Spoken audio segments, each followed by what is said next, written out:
Welcome back to Sissy Maya. Make sure to subscribe to our channel to never miss an update.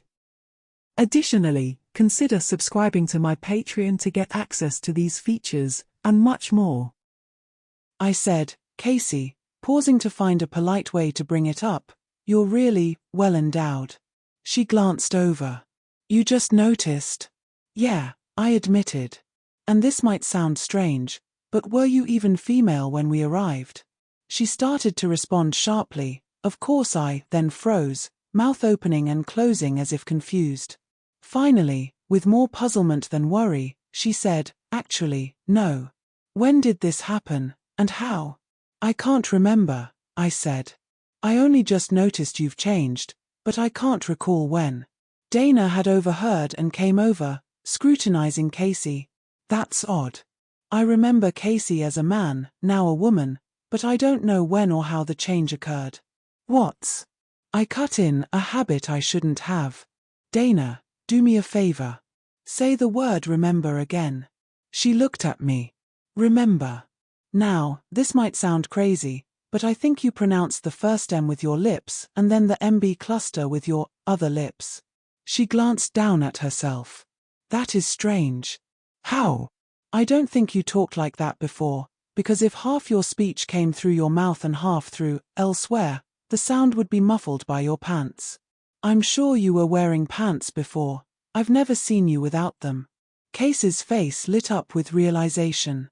So other women don't speak through their privates, right? I don't.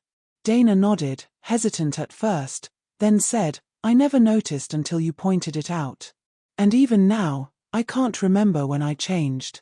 Something weird is going on with our memories. It's more than just memory, I said. We accept ourselves as normal until someone else notices something odd. Do you see anything different about me? And another thing, where exactly are we? They looked at me closely, and I scanned the surroundings. After a moment, Dana shook her head. I haven't noticed changes in you, except. I can't remember. Were you wearing those 3 different plaids before?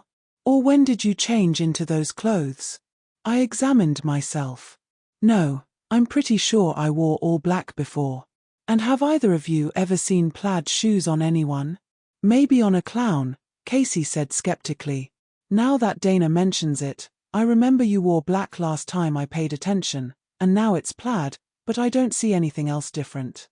Dana turned to Casey. How many fingers does Sam have? I keep counting different numbers 11, 12, but I thought you and I only have 10. I'm sure Sam had 10 before, though I've never felt the need to count until now. Casey muttered as she counted quietly. Sam has an extra finger now, but wait, which hand? I'm terrible at this. Let me stare at something else, then glance at Sam from the corner of my eye. Try looking at that, I suggested, pointing. Hey, that's odd, Casey said. Right, Dana said. Why is there a urinal in the women's restroom? The real question, I said, is why do we assume this is a ladies' room when there's a urinal here? Why not a men's room, a co-ed restroom, or I paused, trying to picture other options, or some completely different kind of space that just happens to have 8 toilet stalls, a urinal, an Attention-X dispenser, for sinks, a microwave, soap dispensers, hand dryers, and a long mirror? I frowned. Something felt off, not just the strange urinal, but I couldn't pinpoint it. Dana answered in a tone like it was obvious, because we're all women. Casey added, a men's room this size would have at least 5 or 6 urinals. I've been in plenty. Dana thought a bit more. A co-ed bathroom would probably be decorated in neutral colors, not pastels like this. Casey went to check the door. The sign says ladies. All right, I said. So, definitely a ladies' room. While you've been sorting that out, I've thought of a couple of reasons why the urinal might be here. Do tell, Casey said, turning to me with a knowing look but staying silent. What? I prompted. Finish what you were going to say, she urged with a smirk. First, it could be for women in a big rush who have some limited shape-shifting powers. Oh, yeah, Dana said, looking a bit uncomfortable. Why didn't I think of that? Second, maybe it's for women like me, pseudo-hermaphrodites, not fully female, but female enough that we can't use the men's room. Dana looked stunned. But you weren't like that before. Casey smirked at her. You just noticed now? I tried to make sense of my memories. This is strange. Casey, after I pointed it out, you suddenly remembered you used to be a man, right? Dana, once I mentioned it, you recalled not always pronouncing half your bilabial sounds through your female organ. And once you brought that up, I realized I'd switched from black clothes to plaid without noticing. But I still can't remember being a regular woman before, or a man, for that matter. Are you sure I wasn't some kind of hermaphrodite until recently? Casey nodded. Yep. Dana agreed emphatically. Definitely. Have you ever seen me without pants or a skirt? No, Dana said, looking grossed out and completely unaware of her own state. We're friends, not lovers. I don't remember how we met or how long we've known each other, but I'm sure about that. What about you, Casey? No, she replied, annoyed and confused. But if you were a hermaphrodite, that would have come up by now. And I would have noticed the bulge in your pants a lot earlier, if it had always been there. We used to have better memories, I think. Probably right, I said. My memories must be off. So, was I a man or a woman before? Casey and Dana answered at the same time. You were a woman, and a man, of course. They looked at each other, surprised. Well, at least two of us have had our memories tampered with. Casey scowled. Just about that. We've all been messed with somehow. How do we figure out who or what is doing this and stop it? Dana suggested, let's try retracing our steps and see if we can move out of the area affecting us.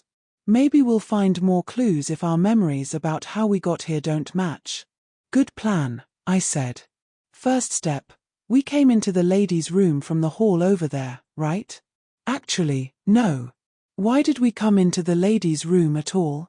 Before this conversation, we all came out of one of those stalls. Except Sam, Dana added. Right. I was using the urinal. Then we were washing our hands, and Sam suddenly realized I was female. Okay, I think we've got that part down. Ready to head out into the hall? Hold on a moment, I said. That's close, but something feels off. Let me try something. I went to the hand dryer, then carefully walked backward to the sink I'd used, the far left one, pretended to wash my hands, then stepped backward to the urinal and mimed peeing. Next, I moved back to the AttentionX dispenser, pulled a coin from my pocket, and held it near the slot. Suddenly, it clicked. Wait. Did you both take a dose of AttentionX when we came in, like I did?